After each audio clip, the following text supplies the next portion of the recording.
Allan Kardec, o codificador da doutrina que nós professamos, é alguém que muitas vezes nós não imaginamos o que tenha acontecido em torno dele para que se formasse, se constituísse essa doutrina maravilhosa que nós seguimos. A doutrina dos Espíritos é a terceira revelação. Mas o que quer dizer isso, terceira revelação? Bem antes de Cristo, mais de 1000 anos antes de Cristo, nós tivemos a primeira revelação com Moisés, que lá no Monte Sinai, num ato mediúnico de efeitos físicos, ocorre a escrita dos 10 mandamentos, as proibições basicamente: não matarás, não farás imagem de escultura, não cobiçarás a mulher do próximo. Depois o próprio Cristo resolve vir à Terra e esteve conosco num período de tempo muito curto, pregando apenas 3 anos, deixando os corações muito saudosos, inquietos, preocupados com a iminente partida do Mestre. Mas ele tentava consolar as pessoas, porque ele dizia em João capítulo 14: e eis que eu rogarei ao Pai, e ele vos enviará outro Consolador, para que fique convosco para sempre. A mensagem de Jesus sempre foi uma mensagem consoladora. Ele mostrou, por exemplo, que a existência que nós vivemos não é única. Conversando com João, ele diz: aquele que não nascer de novo, não verá o reino dos céus. Ele estava ensinando reencarnação, mas não pôde detalhar, explicar melhor. Quando ele vai ao Monte Tabor, e lá materializa-se, ao lado do Mestre, 2 profetas, Elias e Moisés, que haviam morrido há muitos anos atrás, há muitos séculos atrás. Ele estava afirmando que a comunicação dos espíritos era uma realidade, era indiscutível, mas ele não pôde deixar isso muito claro. Então ele diz assim: eu tenho muita coisa para vos dizer, mas vós não podeis suportar agora. Após Moisés, após Jesus, passam-se 18 séculos, para que o Mestre enviasse à Terra o seu emissário, que iria trazer para nós todos a terceira revelação, que é a doutrina dos Espíritos, com a finalidade de abrir nossos olhos e nosso entendimento para a realidade transcendental do homem, para não criminalizarmos doutrina religiosa nenhuma e abraçarmos todas. Porquanto, na Idade Média, na época do Iluminismo, próximo da Revolução Francesa, nós vamos ver o crescimento assustador do materialismo. Ameaçava as doutrinas que não tinham como provar que a alma sobrevive à morte física. O materialismo dizia: não existe espírito. E as doutrinas cristãs diziam: existe, provem. Não tinham como provar. Porquanto acreditavam os cristãos da Idade Média e dos séculos anteriores, seria impossível que os Espíritos viessem comunicar conosco. Então, Jesus de Nazaré se compromete a trazer para nós a terceira revelação, que é essa doutrina que nós abraçamos e que nos conclama para a importância. É a doutrina da luz. Talvez, por essa razão, tenha escolhido a cidade de luz para lá nascer o futuro codificador. E em 3 de outubro de 1804, nasce Hippolyte Léon Denisard Rivaio. Esse homem precisava se preparar para trazer para nós todos a continuidade do Evangelho de Jesus. E não era fácil. Os seus pais fazem um esforço financeiro e o encaminham para Yverdon, na Suíça, para se preparar com o mais eminente pedagogo de toda a Europa, Pestalozzi. E aí, em poucos anos de aluno, torna-se mestre, incontestável mestre, que quando retorna a Paris, que vai encontrar Paris se preparando para uma grande transformação. E nos lembramos agora do apóstolo Paulo aos Coríntios capítulo 3, quando ele recomenda: despojai-vos, homens, de vossos trajes velhos, revesti-vos com vestimentas novas. A religião tinha de tomar uma nova roupagem, a roupagem arcaica, que não admitia a comunicação com os mortos, haveria de entregar essa condição à doutrina dos Espíritos. Mas a própria Paris estava sem condições de receber os grandes pensadores, porquanto trazia os traços da Idade Média, marcando as construções seculares, com ruas estreitas, fétidas, sem saneamento, em que os dejetos eram jogados nas vias públicas, não havia iluminação pública compatível, a água não era potável o suficiente, e periodicamente o parisiense sofria por calamidades de saúde pública, por várias epidemias, que quando assolava, vitimava milhares e milhares de pessoas. Nascia aquele que iria codificar o Espiritismo, Denisard Rivaio, em 1804. Na mesma época, no mesmo ano, nascia Girardin, que vai ser no futuro a extraordinária médium que convive com Victor Hugo. Em 1802, nascia Victor Hugo, o grande escritor que torna-se espírita em 1867. O palco do espiritismo estava sendo preparado. Em 1808, nasce aquele futuro Napoleão III, imperador da França.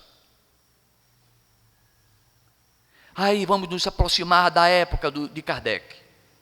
Vamos nos aproximar da época da codificação do Espiritismo. Que, embora ele tenha assumido esse pseudônimo de Allan Kardec a partir da publicação do Livro dos Espíritos em 1857, nós podemos dizer que o tempo de Kardec, o tempo que ele viveu, envolve alguns anos antes. porquanto a espiritualidade queria mostrar aos seres humanos, a provar a toda a população, de que os espíritos existem e podem se comunicar conosco. Era o primeiro ponto capital, que havia de ser incrustado no cérebro do povo francês. E por volta do ano de 1850, começaram os fenômenos das mesas que batiam, que pulavam, que rodopiavam, até que alguém teve a ideia de perguntar se era o Satanás ou se era o espírito de alguma pessoa que já viveu na Terra. E a Igreja Católica, na época, passou a dizer que aqueles fenômenos eram do demônio. Mas todas as mesas diziam insistentemente: não, não sou demônio. Eu sou fulano de tal, que fui sepultado, meu corpo está no cemitério tal, tumba número tal. Eu nunca vi tanto espírito teimoso para insistir dizendo que não era o demônio. E os fenômenos se multiplicam. Por volta de 1853, em cada rua de Paris, existiam reuniões mediúnicas, com mesas, que volitavam, que subiam. Havia aposta de quem tinha força para botar a mesa para baixo. Não tinha homem musculoso que conseguisse. Ela ficava suspensa no ar. Descia quando queria, ou seja, manipulada pelas forças do magnetismo espiritual. Nesse período, então, de 1853, 54, 55, já se preparando para o nascimento do primeiro livro espírita, existia uma família que morava na ilha da religião, junto de Madagascar, ao lado da África. Era a família Baudin. Tinha duas filhas, Julie Baudin, Caroline Baudin.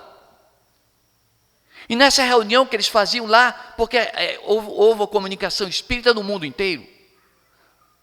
Na ilha da religião, eles eram médiuns, recebiam espíritos, entre eles vísperas, comunicavam o espírito Zéfiro. E Zéfiro dizia: vocês vão ser transferidos, vão mudar em Paris, vão morar em Paris.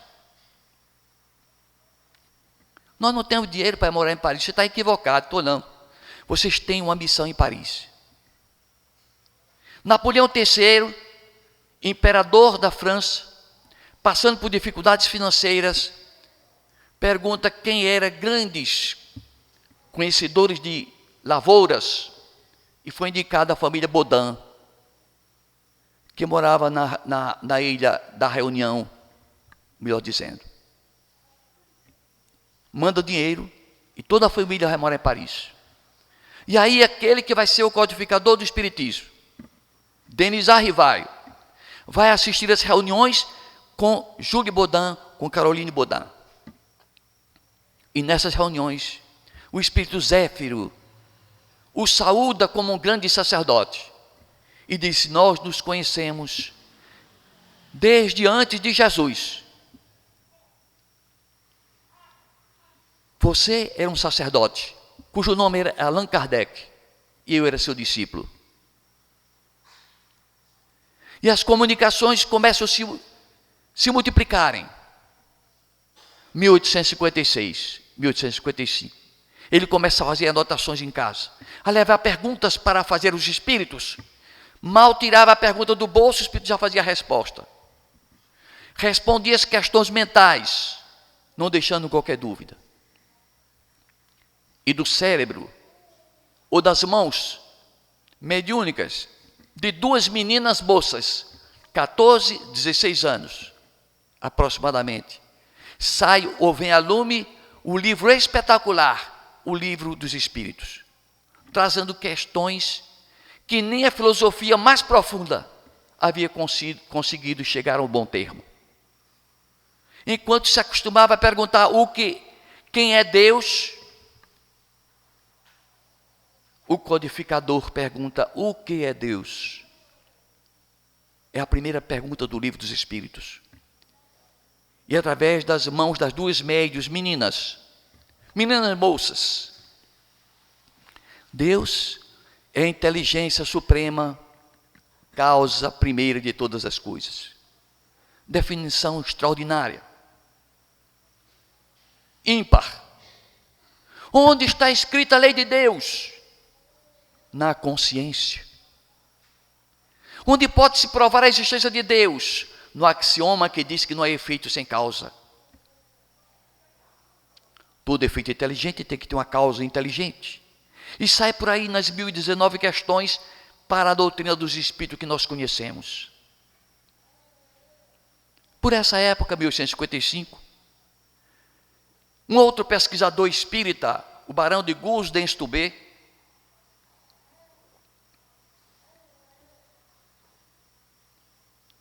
começou a fazer esse seguinte questionamento: se Moisés recebeu os 10 mandamentos sem usar suas mãos,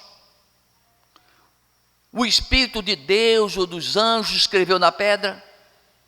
Se no Velho Testamento consta que do banquete de Belsazar apareceu uma mão materializada que escreveu uma frase, Mene, Mene, Tekel, Farsim, por que as pessoas estão preocupadas que a mesa escreva? Maior dificuldade, vamos fazer uma escrita logo direto. Pegou então papel, lápis, botou dentro de uma gaveta, trancou a chave e esperou um dia, 2, uma semana, 2, um mês. Todo dia abria, papel limpo. Nada do Espírito escrever. Até que um dia, quando ele abriu a gaveta, estava escrito. Mas aí, como nós somos muito cheios de dúvidas, descrentes, precisamos de provas e mais provas, ele começou a deduzir o seguinte: será que sou eu que estou sonambúlico, me levanto de noite e escrevo, eu que sei onde é que está o cadeado, abro, escrevo e fecho a gaveta. Agora eu não vou dormir mais não. Deixou a gaveta aberta, o papel lá e o lápis, cochilando e o olho no papel, até que ele viu sair letras escrevendo sem ser necessário usar o lápis. Daí para frente ele pegou o lápis e jogou fora. Botava só o papel, trancava, quando abria tem a mensagem inteira. Várias testemunhas fantásticas compareceram às reuniões que ele fazia em vários museus e em vários cemitérios, como Père Lachaise, Montmartre, Biblioteca do Louvre. Ele fazia reuniões e obtinha a escrita direta dos espíritos. O conde Duch chegou para uma reunião e, quando abriu a gaveta, tinha uma mensagem de sua esposa. Caligrafia, a mesma assinatura, perfeita. Não era de ter dúvidas, o fenômeno existia. Mas por que o codificador não optou por esse tipo de trabalho de materialização das letras? Porque era um trabalho lento, era uma página por vez, e a psicografia são centenas de páginas que o médium escreve. Mas, como dizíamos, a França, que estava em ruínas, sem higiene, sem nada, o imperador Napoleão III, sobrinho de Napoleão Bonaparte, coloca como prefeito de Paris Haussmann, e pede a Haussmann para modernizar Paris. E a Paris que nós conhecemos hoje foi feita com esse barão de Haussmann. Há uma demolição quase que absoluta de Paris antiga. Ele faz saneamento, água, iluminação da cidade.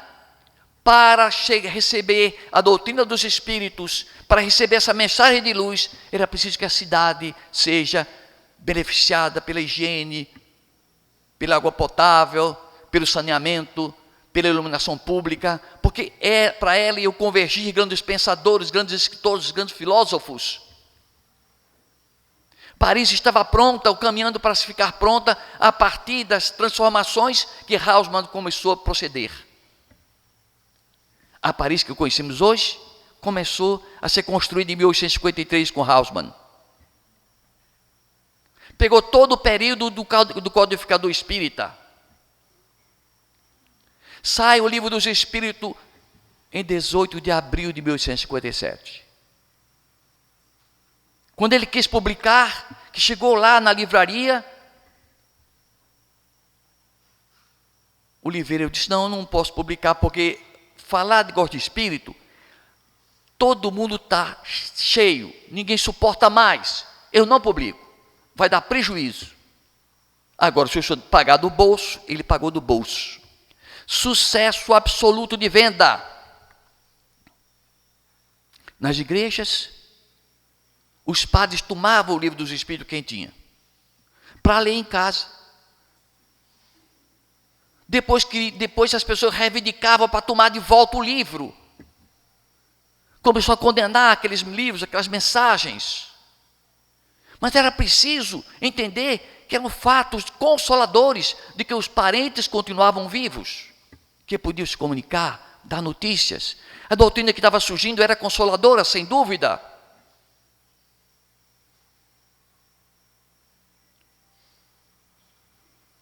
Três dias depois do lançamento do Livro dos Espíritos, ele faz uma festa de comemoração na sua residência, na Rua dos Mártires, do segundo andar. E recebe aqueles médios que trabalharam, Julie Baudin, Caroline Baudin, e Prendemoison, um senhor, amigo de Kardec, do codificador, disse: eu trouxe um amigo nosso, muito especial. A família Dufault. E Kardec foi apresentar a família Dufault. A família Dufault tinha uma menina que a partir de 12 anos de idade psicografava mensagens espetaculares. Recebeu toda a história do santo São Luís. A história de São Luís escrita por ele mesmo. E depois escreveu a história de Joana d'Arc, escrita por ela mesma. Daí para frente, depois que foi lançado o Livro dos Espíritos, a médium que ficou próximo do codificador, para tirar as dúvidas, para receber os espíritos, era essa médium, Hermance de Faux, da família de Faux. E a gente começa a pensar: mas como é que pode?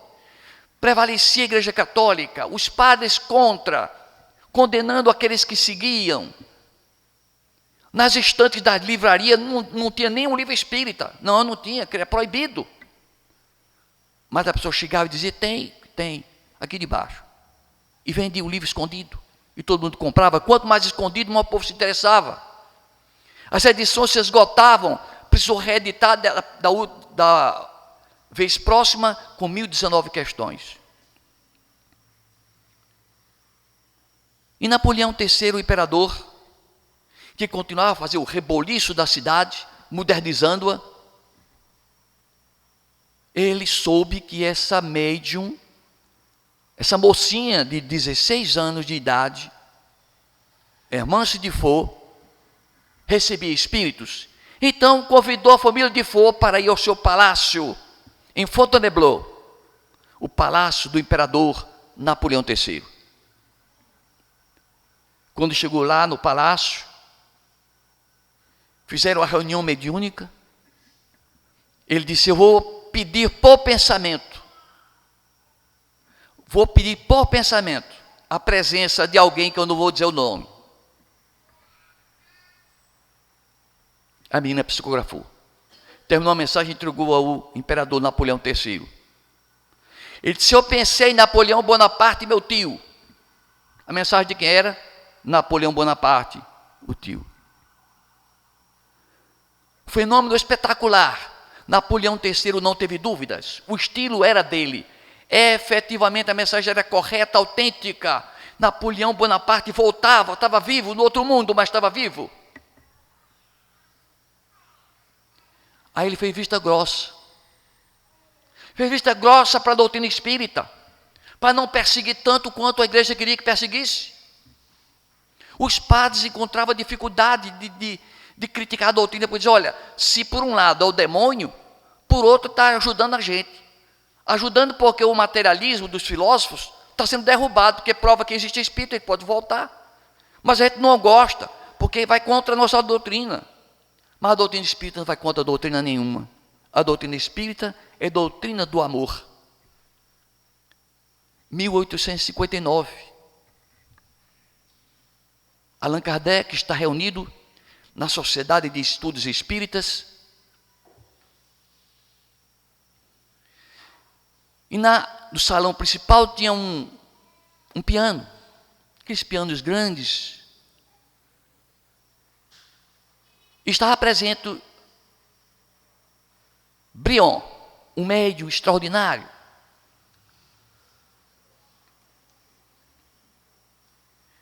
Estava presente também uma pianista, uma aluna das músicas de Chopin. Quando então, como era costume, Kardec pergunta se é possível vir os espíritos de Chopin e de Mozart para aquela reunião, e todos os dois espíritos apareceram. Se comunicaram pelos médiuns, Chopin dizendo-se triste, Mozart dizendo-se muito feliz. E Kardec pergunta, você está feliz por quê? Porque eu moro num planeta de felicidade. Eu moro em Júpiter. Lá os espíritos de Júpiter não conhecem a maldade, não conhecem a guerra. Aí Kardec pergunta, e você poderia deixar para nós um testemunho de que você é você? Ele disse, posso. O médium Brion levanta-se, pega da caneta e pega a pauta que estava lá no piano, tinha umas pautas limpas, e começa a escrever uma sonata. 1859.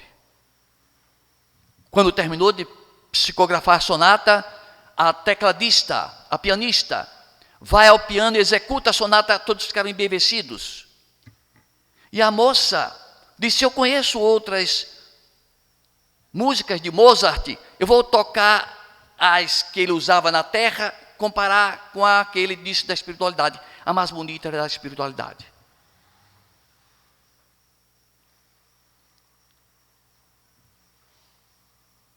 Em 1861. Foi um ano de um acontecimento trágico para a doutrina.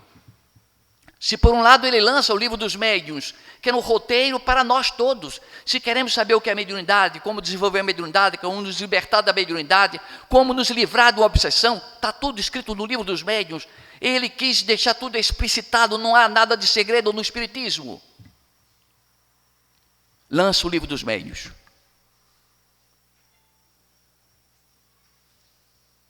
Napoleão III, o imperador, ele implicou com o Victor Hugo, e implicou com o La Chatre, amigo de Kardec. La Chatre foi morar em Barcelona, na Espanha, exilado, para não ser perseguido por Napoleão III. Victor Hugo ficou exilado na ilha de Jersey, no Mar da Mancha, porque estava sendo perseguido por Napoleão III. Na ilha de Jersey, prisioneiro lá, solitário, recebe a visita de Madame Girardin, a sua amicíssima desde tempos remotos. E Madame Girardin recebe, através dos fenômenos mediúnicos dela, mensagem de Martinho Lutero, de Maomé, de Leopoldine, a filha de Victor Hugo, de Shakespeare. Então Victor Hugo tornou-se espírita, porque os fenômenos realmente aconteceram com ele durante muito tempo, na presença de várias testemunhas, através da mediunidade de Madame Girardin. O ano de 1861, como dissemos, foi um ano trágico, porque no mês de outubro, Allan Kardec, acatando o pedido La Chartre, que morava em Barcelona, ele envia 300 exemplares de livros e revistas espíritas para Barcelona, para se espalhar a doutrina na Espanha. A esses livros, quando chegam na alfândega, alguém que leu o conteúdo do pacote disse: ninguém faz a entrega da encomenda para La Chartre, fica preso na alfândega. Vamos comunicar ao bispo de Barcelona. O bispo de Barcelona, Antônio Palau, tomou conhecimento que os livros eram espíritas, livros do demônio. Foi até lá: não podemos publicar esses livros, permitir que o povo leia esses livros. Eram várias edições do Livro dos Espíritos, do Livro dos Médiuns, da Revista Espírita. Era exemplos das experiências de Barão de Gudenstubé. Tudo estava lá, naquela caixa imensa. Ele confisca e diz: eu não devolvo nada. E conclama todo mundo para do dia 9 de outubro de 1861, em praça pública, onde na Inquisição eram mortos os condenados, até a fogo e queima todos os livros.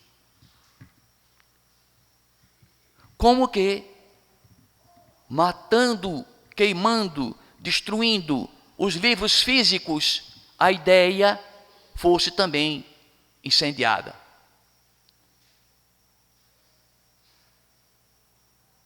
Quando Kardec soube, ficou triste e teve o ímpeto de buscar satisfações, mas o Espírito da Verdade disse: não faça isso. Não faça isso. É melhor que seja dessa forma, porque se divulgará muito mais rapidamente. Muito mais rapidamente o interesse da curiosidade. Algo que foi queimado, incendiado, então deve ser importante. Vamos atrás disso aí. Vamos buscar essa doutrina. Alguma coisa essa doutrina tem de extraordinário.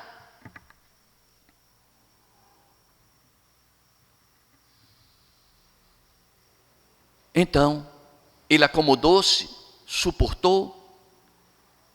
E assim que os padres e o bispo se retirou daquela praça pública, com os restos de papéis sendo queimados, dentre eles os fragmentos da sonata de Mozart.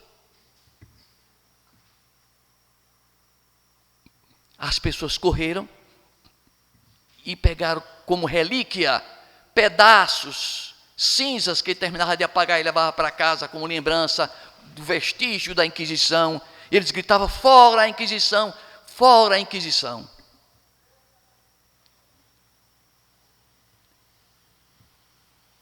Esses acontecimentos iam envolvendo cada vez mais o conhecimento e a busca da doutrina espírita.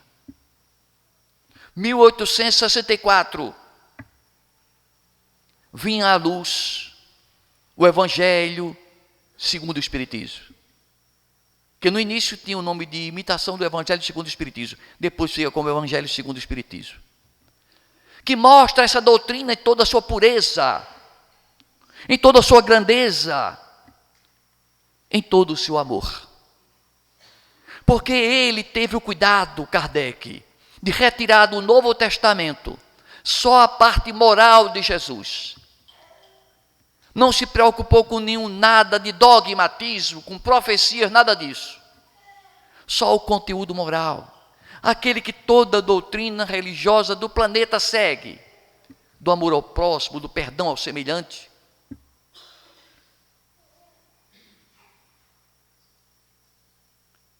Aí o padre começa a botar em jornais que aquela doutrina era do demônio. E ele disse: mas olha, que coisa interessante, como é que o demônio está convertendo as pessoas para tirar seus vícios, para acabar e tornar as pessoas melhores. então esse demônio vai destruir a si mesmo. Não tenha qualquer dúvida. Era essa a doutrina que estava sendo entregue por Jesus para nós. Desde os fenômenos primeiros, das mesas que batiam, desde do volume da invasão dos espíritos aqui na Terra, desde os trabalhos feitos por Victor Hugo na ilha de Jersey, desde os fenômenos de materialização, de psicografia, para deixar muito claro que nós vivemos muitas vidas, para esclarecer definitivamente que Deus é infinitamente sábio, justo e bom, que não persegue ninguém, que a salvação não é restrita a uma crença, a uma doutrina. Desde o tempo de infância, de mocidade, quando o codificador tinha 15 anos, estudava com Pestalozzi, que ainda não tinha o nome de Allan Kardec, que ele sonhava que um dia iria surgir uma doutrina que iria abarcar e abraçar todas as religiões. Parecia ser uma verdade inconteste o surgimento da doutrina espírita. Para ele era aquele sonho de que fosse um só pastor para todas as ovelhas.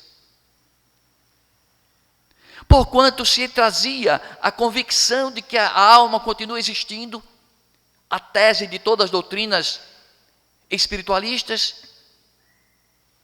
Por que tanta dúvida? Por que tanta agressão com a doutrina espírita se trazia provas de que a vida continua?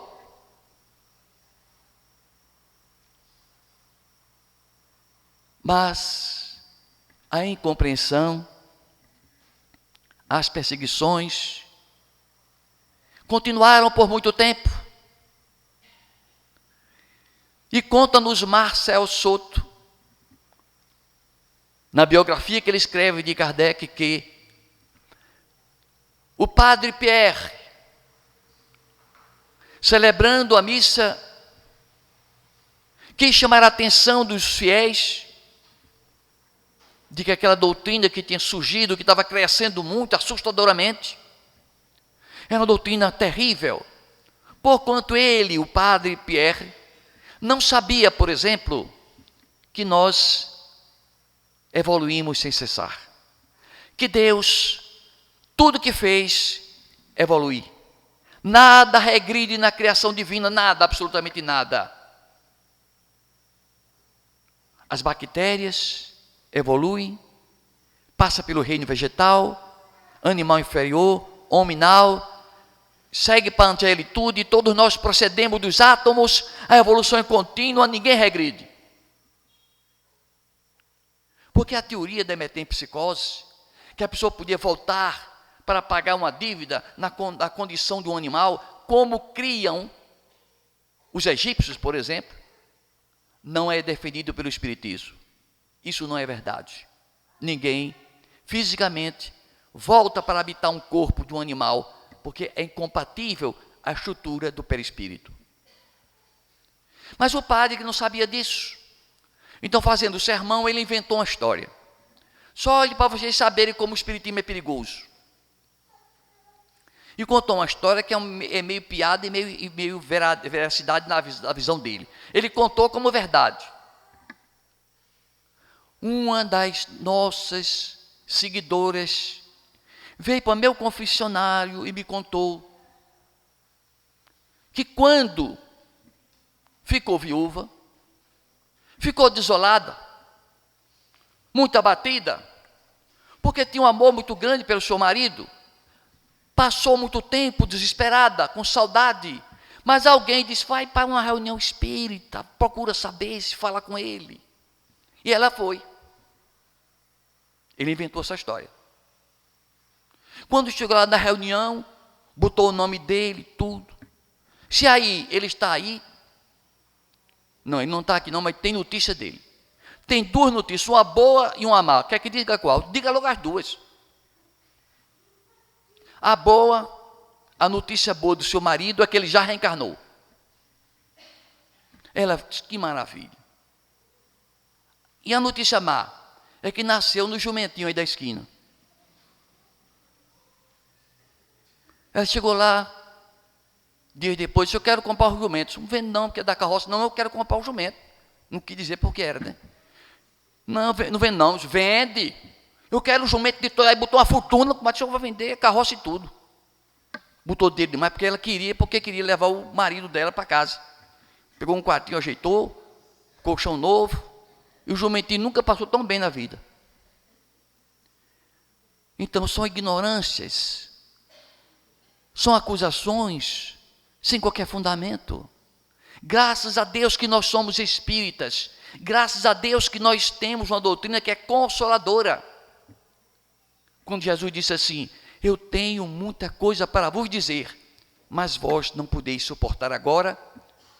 Ele tinha absoluta certeza que o que ele iria trazer realmente não era suportável para a mente, para o intelecto daquele povo daquela época de 12.000 anos atrás.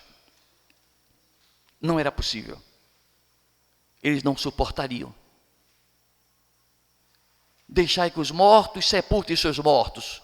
Como explicar? Como explicar as vidas sucessivas? Como a comunicação com os mortos? Como explicar? Mestre, que não te aconteça isso, que não ocorra de seres preso e condenado.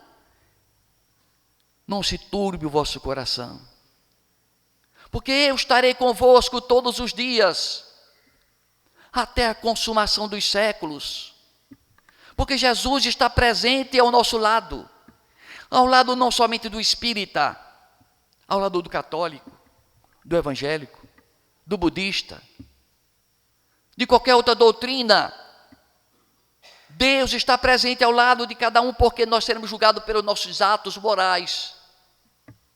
A doutrina espírita não diz que é o espiritismo que salva, mas a caridade e o amor praticado ao próximo. Essa doutrina reveladora, acima de tudo consoladora, que dá condições de você suportar as tentações e as provações, porque sabe que aquelas provações são pagamentos do passado.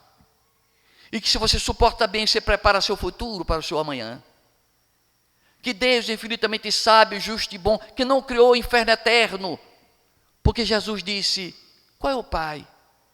Que o filho pedindo um peixe, ele dá uma serpente. Qual é o pai? Que o filho pedindo um pedaço de pão, ele dá uma pedra. Quanto mais o Pai eterno, Criador de tudo. Então nós precisamos dar graças a Deus por essa doutrina magnífica, por essa terceira revelação trazida a nós pelo codificador da doutrina espírita, assessorado pelo Espírito de verdade e pelo amparo de Sócrates, Platão, Lamennais, Santo Agostinho, São Luís, Santo Antônio de Pádua, tantas outras célebres criaturas espiritualizadas que coordenaram toda essa equipe para que essa doutrina viesse límpida e pura para servir para nós como lenitivo de nossas almas. Que Deus nos abençoe hoje e sempre.